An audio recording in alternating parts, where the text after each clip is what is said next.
Bom dia! Começando mais um Despertando com o Dharma. O melhor lugar do mundo é aqui e agora. O Dharma do Buda, Siddhartha Gautama, Shakyamuni. Hoje é dia 10 de abril. Bom dia, Mauro. Bom dia, Aparecida. O melhor lugar do mundo é aqui e agora, diz o Gilberto Gil. Essa música é linda, né? Bom dia, Isis. Quando ser leve ou pesado,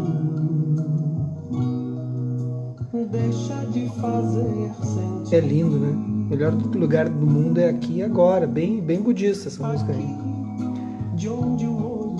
Bom dia, Ângela. Agora que o ouvido escuta, o tempo que a voz... Oi, Carol, tudo bem? Como vai, Rosicler? Bom dia. Estão começando com o Gilberto Gil aqui e agora. E agora? O melhor lugar do mundo é aqui. Bonitinha, né? E agora? Bora lá então?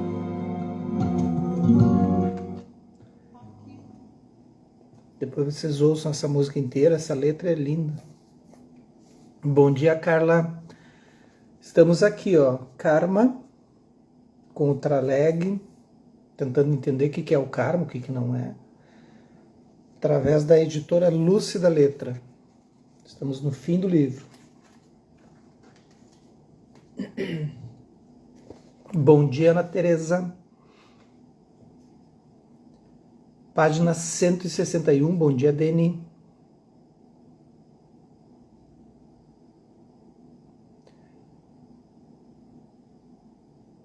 O presente kármico, bom dia, Eliana. O presente kármico mais importante, pode-se dizer, é nascermos, sendo capazes de lidar com os desafios do ambiente. É um presente kármico, né? Mas a forma que a gente consegue se adaptar a esse mundo ao nosso redor, esse mundo que a gente vive, é um presente kármico. Bom dia, Cláudia.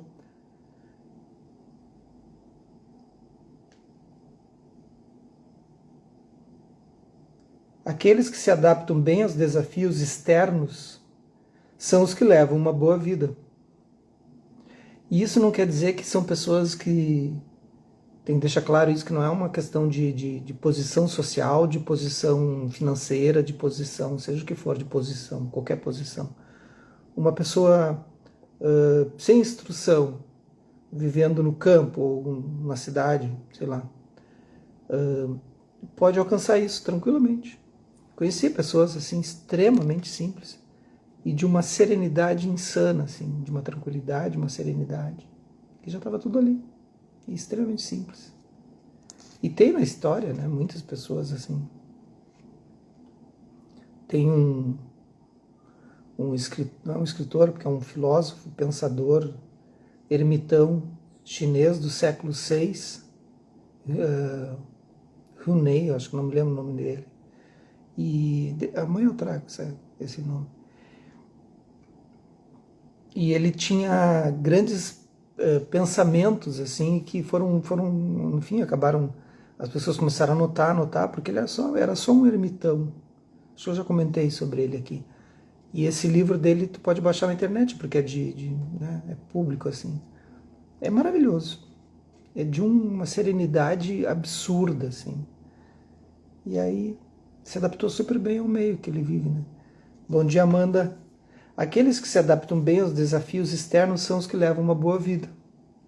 Pessoas desse tipo sabem que as coisas vão ser difíceis e não esperam que os acontecimentos se desenrolem a seu contento. Eu vou procurar, porque eu não lembro direito o nome não tem nome esse livro. O nome é ele. Mas eu tenho ele baixado no meu Kindle.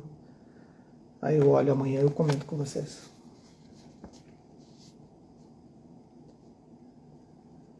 E são só pequenos koans, não é bem um koan assim, mas são pequenos pensamentos assim, mas é extremamente maravilhoso. A Ana Teresa diz: eu já li e já ouvi que tudo que acontece é karma. Tudo que acontece é um karma que frutificou. Aí ela continua: mas já li e ouvi que nem tudo que acontece é karma. O que você acha? A Ana Teresa adora, né, me colocar nessas essas frias. Para, Ana Teresa. A gente é amigo.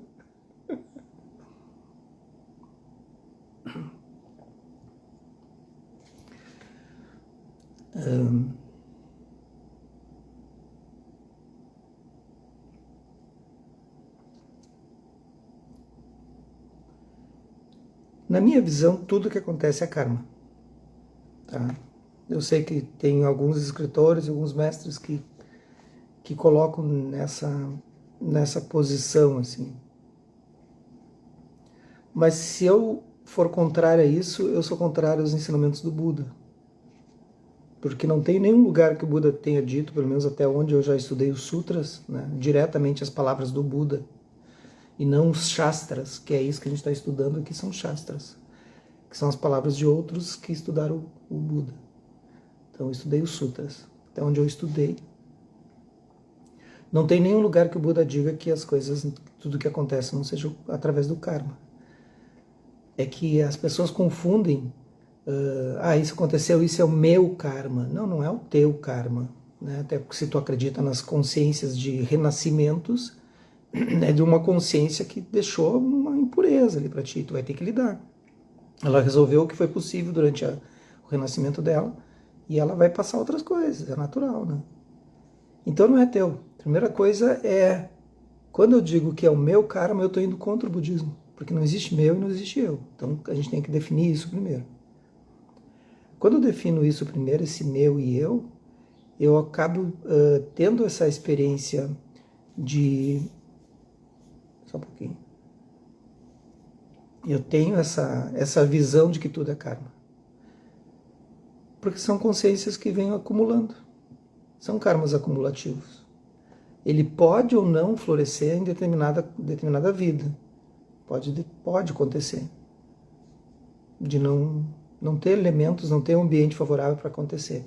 Mas sim, uma resposta direta, tudo que acontece é uma fruição kármica, senão não faria sentido o budismo. Senão tudo que a gente estuda do budismo já perde o sentido. E estes que dizem que não é, na minha opinião, humilde instrutor de meditação no budismo, não tenho a verdade absoluta, eu acho que estão olhando através de outro aspecto, estão olhando através do Vedanta, por exemplo. No Vedanta não é, nem tudo é karma. No jainismo, nem tudo é karma. No budismo, tudo é karma. A resposta mais rápida é essa.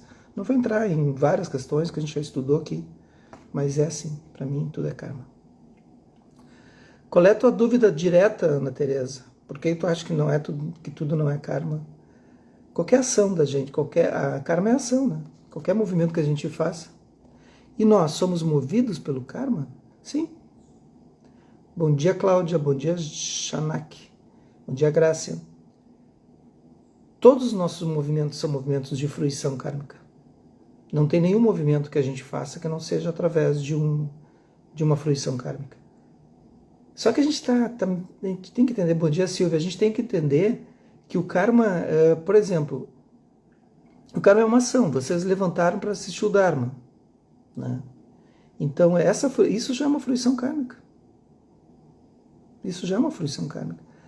Mas por que é uma fruição kármica? Porque tu poderia não ter mérito suficiente para levantar e assistir esse Dharma. Então tudo que a gente se movimenta, a gente só...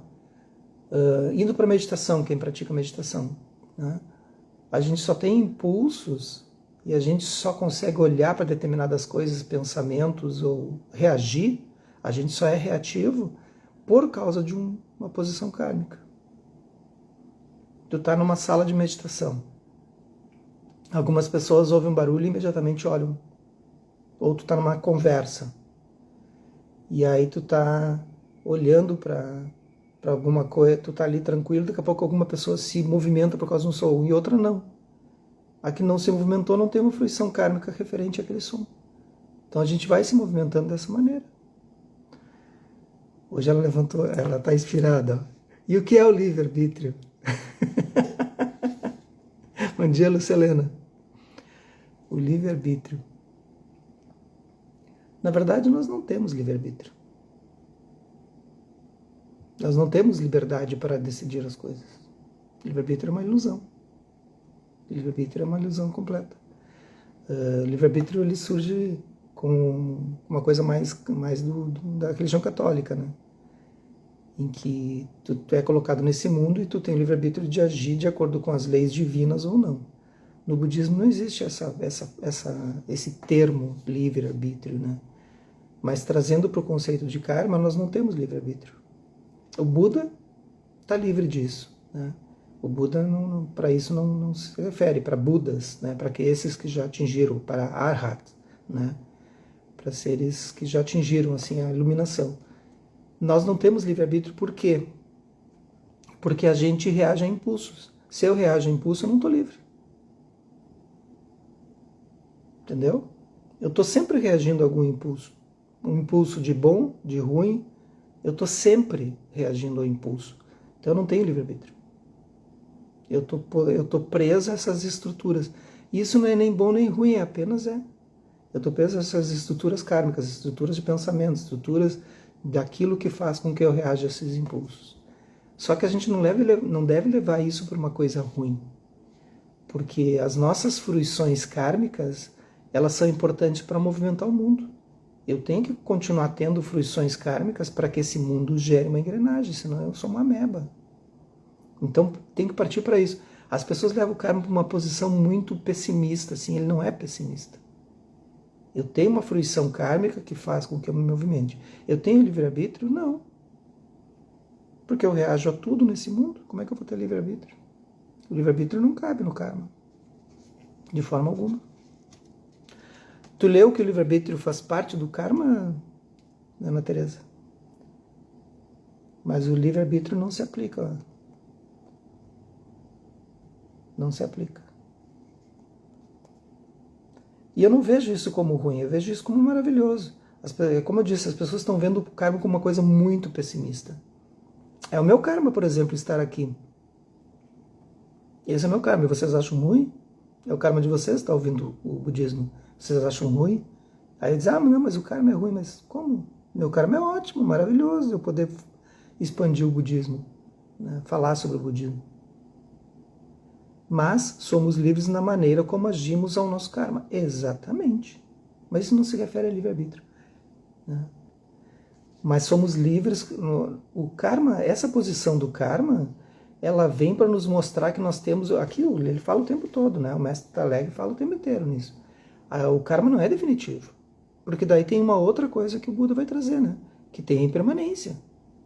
Se a gente determinar que o karma é fixo e que ele não muda, aí vai contra uma das 3 leis, né? A impermanência.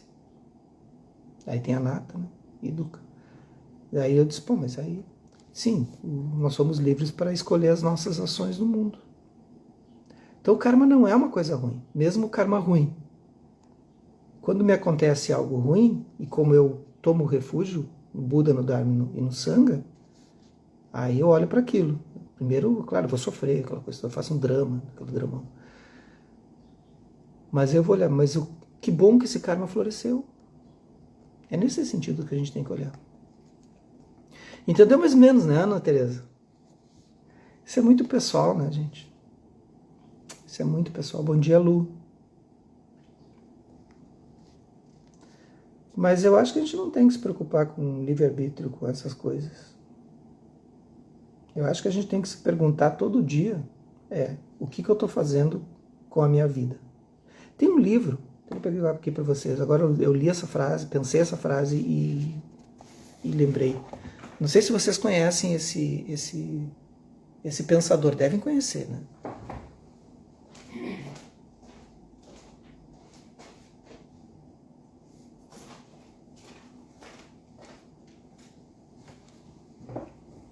Vocês já ouviram falar de Krishnamurti? Aqui ele diz: o que você está fazendo com a sua vida? Krishnamurti é maravilhoso, tá? Não tem nada a ver com budismo, tá? E ele vai trazer uma visão sobre muitos aspectos assim que bate com o budismo e outras não. Mas eu tenho uma coleção maravilhosa dele, tem uma coleção que era do meu pai, tem mais de 100 anos assim. O primeiro livro editado por Krishnamurti no Brasil, coleção linda, linda, linda. E é isso, o que eu estou fazendo com a minha vida? É essa a preocupação que nós temos que ter. E quando eu insiro essa interrogação, eu tenho que pensar que mesmo as coisas ruins que eu faço, são importantes que elas saiam de mim e que elas elas apareçam, porque senão eu não consigo dissolver, eu não consigo pacificar aquilo, eu tenho que olhar para aquilo. Ó, já ouviu falar? Já ouviu falar? Ótimo. Pessoas desse tipo sabem que as coisas vão ser difíceis e não esperam que os acontecimentos se desenrolem a seu contento. Entendem que serão necessários trabalho árduo e persistência para o seu desenvolvimento alcançar um nível suficiente a fim de lidar com os desafios futuros.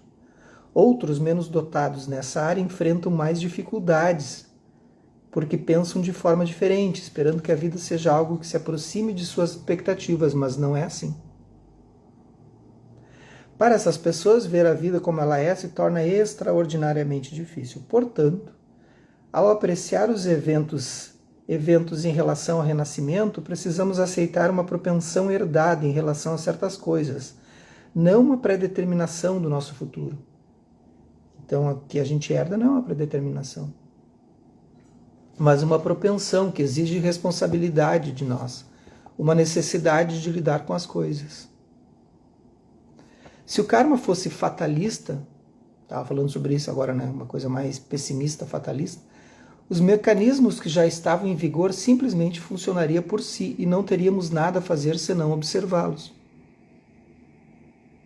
E aí vem aquilo que eu falei do livre-arbítrio.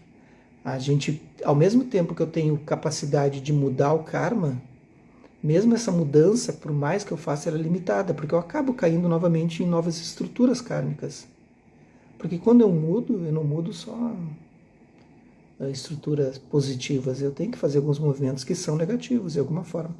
Então é nesse sentido, por isso que o livre-arbítrio não se aplica no karma, não se aplica no budismo. Ele se aplica muito bem na religião católica, que é uma relação divina.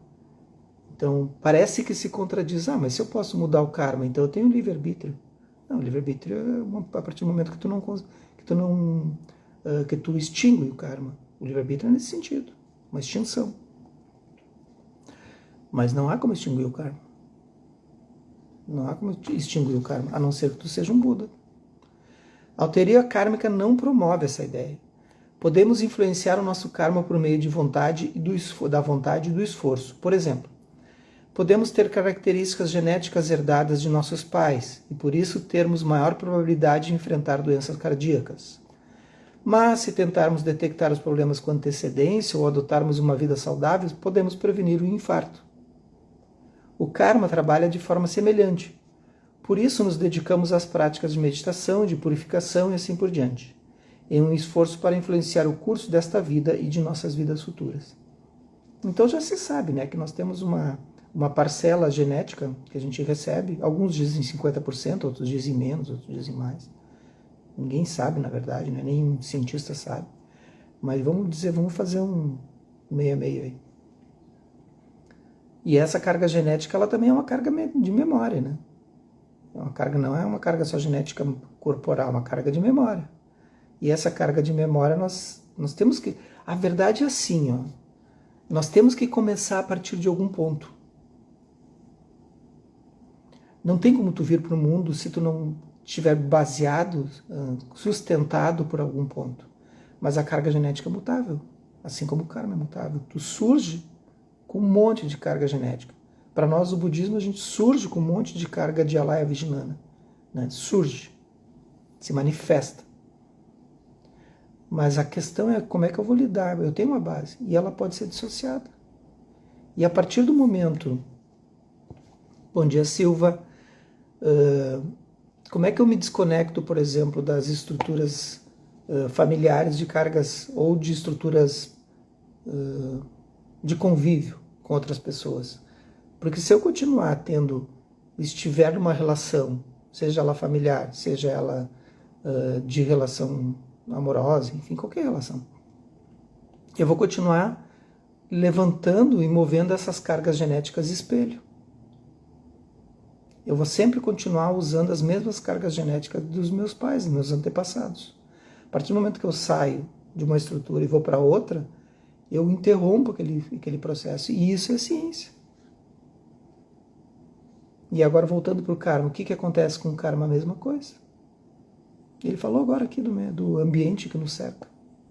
Aí eu paro de ter estruturas, células espelho. É bem mais complexo do que a gente imagina. A gente acha, por isso que a gente não tem livre-arbítrio.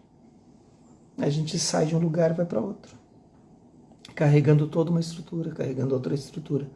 O que a gente pode fazer? Minimizar os danos. Minimizar os danos. A genética em menos de 20%, cada um vai dizer de uma forma. Depende o lugar onde está se trabalhando. Já li de 200 maneiras. Ninguém chega a um consenso, né, Aparecido? Tem uns que já disseram que é 10%. Já reduziram assim do tipo, não tem nada. Tem uns que dizem 50%. É complicado. Então a gente tem que minimizar danos. O karma trabalha de forma semelhante, por isso nos dedicamos às práticas de meditação e de purificação e assim por diante. Vamos parar por aqui. Hoje eu dou aula de Mindfulness daqui a pouquinho. Esse livro é um livro que eu tenho vontade de ler até aqui no Dharma Krishnamurti. Tem outros dele ali também. Mas daqui a pouco, sei lá.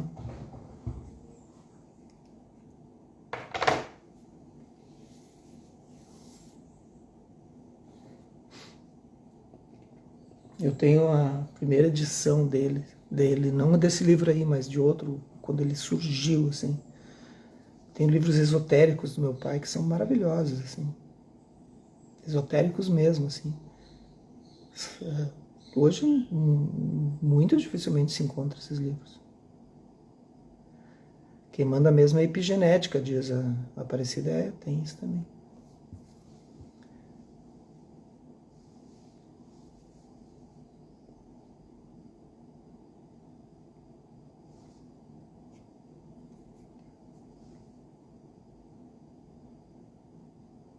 Ah, mas esses eu não empresto, Amanda. Esses não saem daqui de dentro. Tem que sentar aqui na sala e ler na sala. Esses eu não empresto.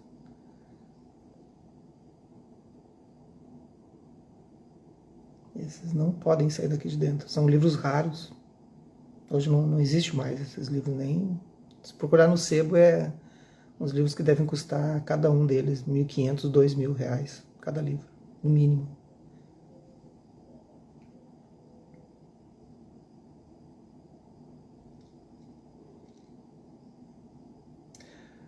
Bora lá fazer uma prática de estabilização? Só estabilizar um pouquinho.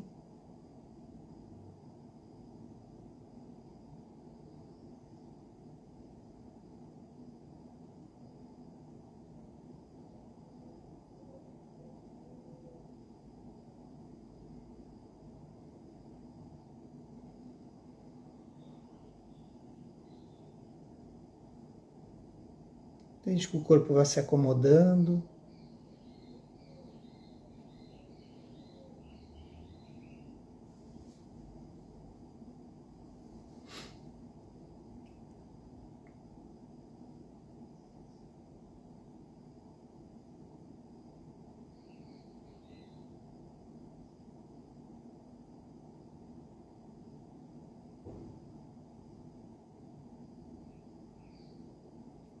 Deixem que os pensamentos vão se acomodando.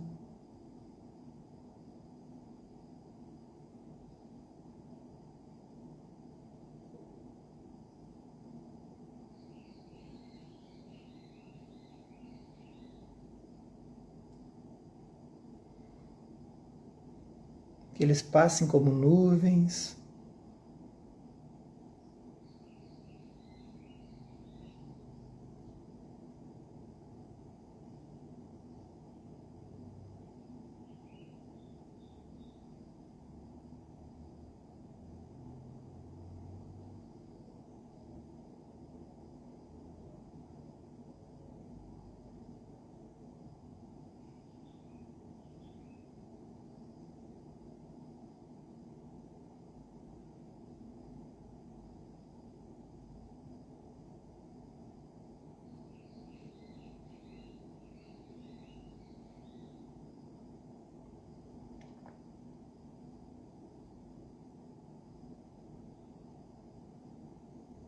Observe onde está sua mente agora e o que fez ela reagir, olhar para alguma coisa.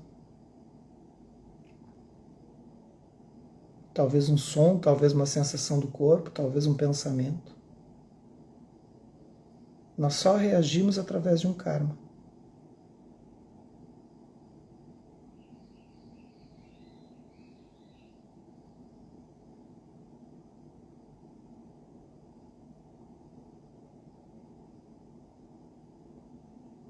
Como eu treino isso para não reagir?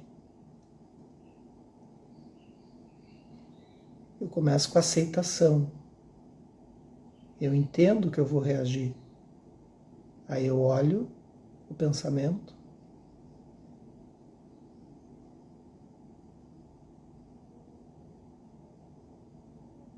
E gentilmente eu retorno a observar um ponto fixo, seja qual for que vocês escolheram. Pode ser um ponto no corpo, como a respiração, ou observar o abdômen. Pode ser um som contínuo. Pode ser um objeto à sua frente.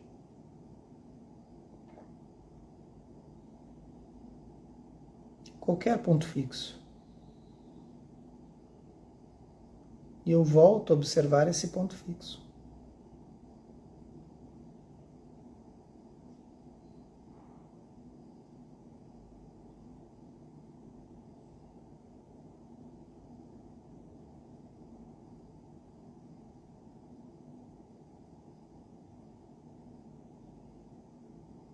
Vejam que minha mente se distraiu novamente. Novamente um impulso kármico. Eu não preciso entender de onde ele vem, mas eu posso voltar a observar esse ponto fixo.